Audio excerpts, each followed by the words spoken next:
EVM machine जाळण्याचा प्रयत्न। बागलवाडी मतदान केंद्रावर धक्कादायक प्रकार। मशीन जाळणारा एक जण ताब्यात।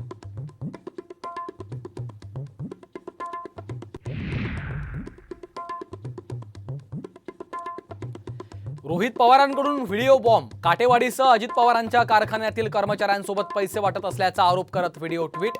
तर रोहित पवार नौटंकी करत असल्याचा अजितदादांचा पलटवार।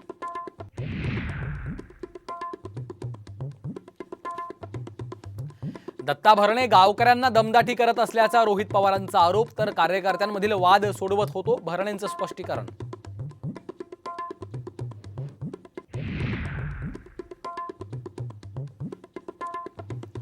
मतदानाच्या दिवशीच बारामतीत नवा ट्विस्ट। मतदानानंतर सुप्रिया सुळे थेट अजितदादांच्या घरी।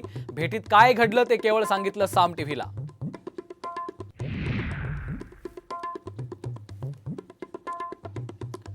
हातकणंगलेत मतदान केंद्रावर जोरदार राडा। धैर्यशील माने आणि सत्यजित पाटलांचे कार्यकर्ते भिडले।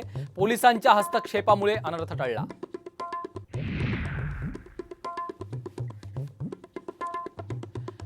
आणि दुपारी 3 वाजेपर्यंत राज्यात 42.63% मतदान। बारामतीमध्ये सर्वात कमी 34.96, तर कोल्हापुरात सर्वाधिक 51.51% मतदान।